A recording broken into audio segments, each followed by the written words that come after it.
사무엘하 10장은 이스라엘과 암몬과의 관계에서 일어난 전쟁에 대해 말하고 있습니다. 1절의 말씀에 이렇게 시작하고 있습니다. 그 후에 암몬 자손이 왕이 죽고 그의 아들 하논이 대신하여 왕이 되니. 이스라엘의 왕권이 사울에게서 다윗으로 바뀌었다면 암몬도 왕권에 대한 변화가 일어나게 됩니다. 암몬 자손의 왕이 죽고 나서 그의 아들 하논이 왕위를 물려받은 것이죠. 그런데 이스라엘과는 좀 다릅니다. 암몬은 아들에게 왕위 자리를 물려주었습니다. 하논의 아버지의 이름은요, 나하스라는 이름을 지닌 왕이었습니다. 이 나하스가 히브리어로는 나하쉬인데요.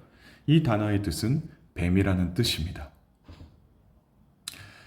그런데 사실 이 나하스는요, 이스라엘과 사실 좋지 않은 그런 관계에 있었습니다. 사울이 왕으로 있을 때 말이죠.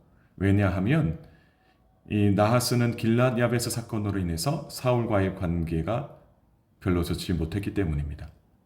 길랏 야베스로 쳐들어온 암몬 족속을 사울이 쳐서 쫓아버렸기 때문에 그렇게 관계가 좋지 못했습니다.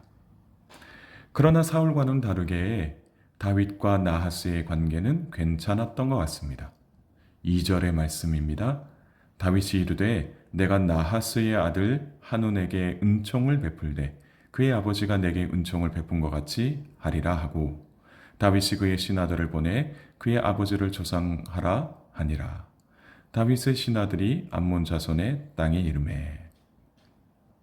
사울을 피해 도망다니던 다윗이 나하스에게 도움을 받았던 것 같습니다.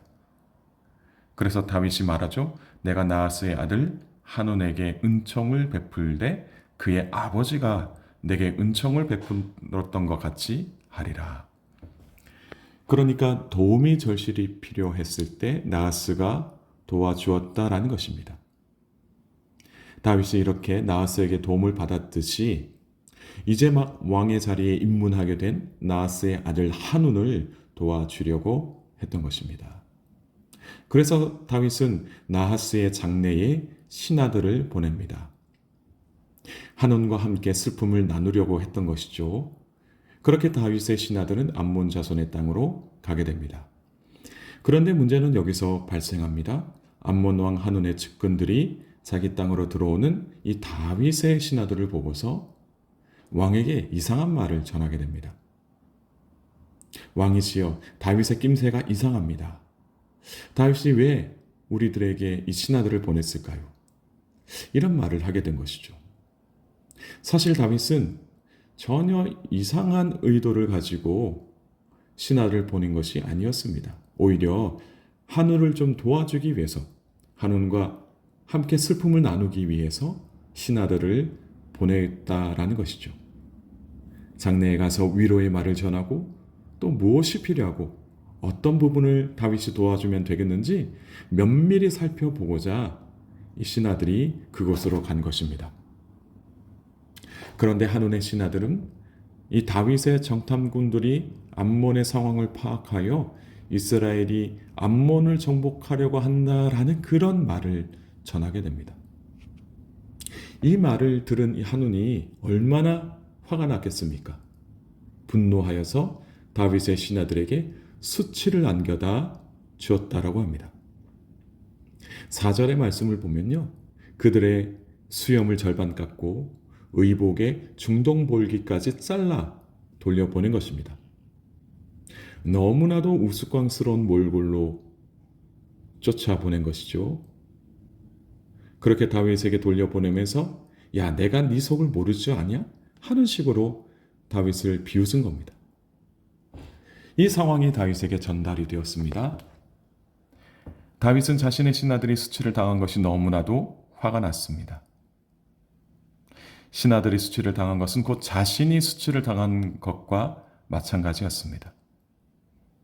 하지만 이 다윗은 암몬에 다녀온 신하들의 수치가 식혀질 때까지 여리고에 머물도록 배려를 했습니다.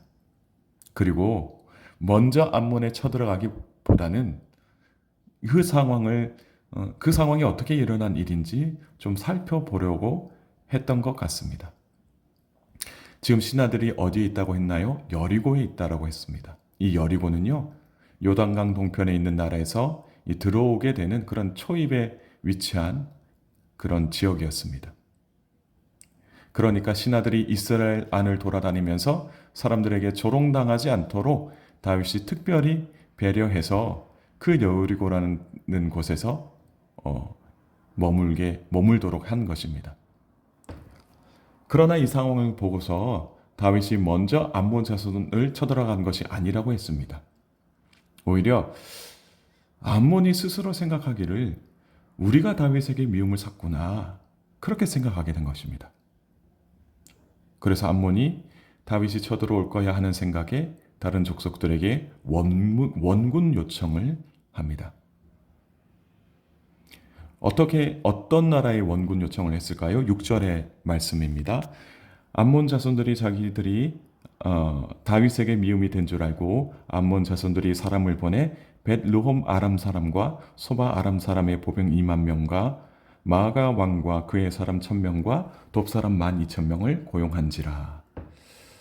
지금 이 암몬 자손이 아람 사람과 마가 사람 그리고 돕 사람을 고용했다라고 합니다. 대략 이 사람 저 사람 합쳐보니 약 한 33,000명 정도나 되는 용병을 고용했습니다. 이 용병을 고용하여서 이스라엘을 위협하게 됩니다. 그리고 그 상황을 다윗이 알게 됩니다. 그렇게 다윗이 알게 되자 군대를 모아서 서둘러 가게 됩니다. 요압과 용사의 온 무리들이 암몬과 대치하게 되는 것이죠. 아무래도 암몬과 아람 군대가 함께 이스라엘에 쳐들어왔기 때문에 그 수가 만만치 않았을 것입니다. 또 위세가 대단했을 것입니다. 그러다 보니 상황이 어려워질 수도 있겠다라는 생각을 요압이 했던 것 같습니다. 그래서 그의 동생이자 다윗의 신하였던 아비새에게 만일 아람 사람이 나보다 강하면 너는 나를 도와라. 그리고 암몬이 강하면 내가 너를 도울 것이다. 이렇게 하자. 그렇게 약속하게 됩니다. 그래서 서로 도와주면서 함께 전쟁을 이겨내고자 했던 것입니다. 여기서 우리는 신앙 공동체의 바람직한 모습을 볼 수가 있습니다. 여러분, 우리 그리스도인들은 영적 전쟁터에서 살아가고 있습니다. 바로 이곳에서 그 누군가는 영적으로 큰 위기에 빠질 수 있다라는 것이죠.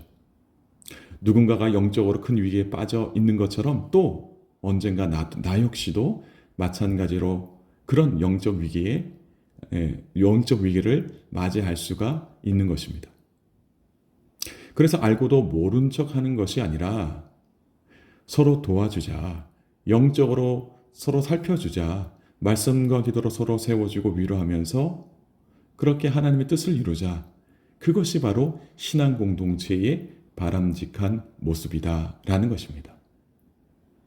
요압과 아비새가 그랬듯이 우리들도 영적 전쟁터에서 서로 도와줄 수 있는 신앙 공동체가 될 수 있기를 바랍니다. 그렇게 했을 때 이스라엘이 암몬과 아람 군대를 크게 이겼습니다. 여러분, 몇 명이 모였다고 했나요? 이 암몬 자손이 아람 사람을 몇 명이나 고용했다고 했나요? 약 한 33,000명이라고 하지 않았나요? 처음에 용병을 33,000명을 모으고도 이스라엘에게 크게 패하게 되었습니다. 그래서 이제 도망하다가 결국에는 또 싸우기 위해서 다른 아람 사람들을 끌어들입니다. 이들을 더 불러 모아서 다윗과 싸우고자 했습니다. 그랬더니 이 다윗이 어떻게 했나요? 18절의 말씀입니다. 아람 사람이 이스라엘 앞에서 도망한지라 다윗이 아람 병거 700대와 마병 4만 명을 죽이고 또 그 군사령관 소박을 치매 거기서 죽으니라. 다윗이 군대를 모았습니다. 그리고 요단을 건너가게 되죠. 그곳에서 아람 사람과 싸웠는데 다윗이 크게 승리한 것입니다. 다윗이 아람의 병거 700대와 마병 4만 명을 죽이고 그 군사령관 소박도 쳐서 그곳에서 죽이게 됩니다. 처음에는 그들에게 수치를 당했으나 마지막에는 그들이 다윗이 승리하게 되었습니다. 이러한 장면은 우리가 예수님의 십자가 사건에서도 볼 수가 있습니다. 사람들에게 조롱당하시고 수치를 당하시다가 결국에는 예수님께서 십자가 위에서 승리하셨습니다.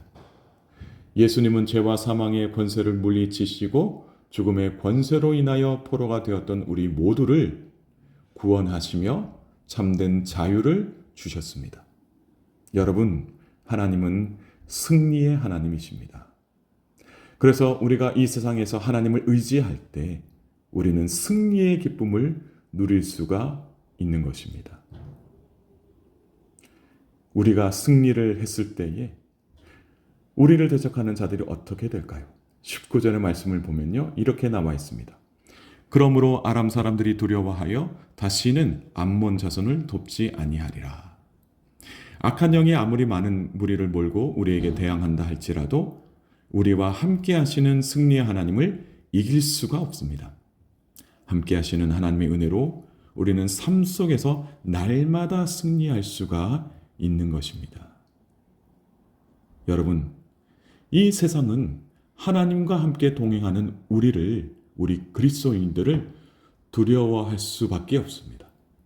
따라서 우리 모두 우리가 그리스도인으로서 이 세상을 살아갈 때 세상을 바라보며 두려워하지 않기를 바랍니다. 오히려 승리의 하나님을 의지하여 날마다 승리의 기쁨을 누리며 살아가실 수 있기를 주님의 이름으로 축복합니다. 함께 기도하시겠습니다. 하나님 아버지, 오늘도 저희들에게 크신 은혜를 베풀어 주시니 감사합니다. 오늘도 귀한 말씀을 주셔서 이 말씀을 붙들고 살아가게 하시니 감사합니다. 우리도 다윗과 함께 정말로 온전히 하나님을 의지하며 살아가기를 소망합니다. 우리가 가지고 있는 능력은 아무것도 아니지만 하나님은 위대하시고 크신 줄 믿습니다. 온전히 하나님만 믿고 하나님을 의지하며 오늘 하루도 승리의 기쁨을 누리며 살아갈 수 있게 하옵소서. 사랑하는 아름다운 교회 모든 성도들의 삶 가운데 주님께서 함께하여 주시고 저들이 하고자 하는 모든 일들 잘 이루어 살아갈 수 있도록 날마다 크신 능력으로 함께하여 주시옵소서. 무엇보다도 삶 속에서 하나님을 온전히 바라보며 살아가게 하시고 또 때마다 베풀어 주시는 하나님의 은총을 오늘 하루도 삶 속에서 경험하게 하옵소서. 감사드리며 예수님의 이름으로 기도드리옵나이다. 아멘.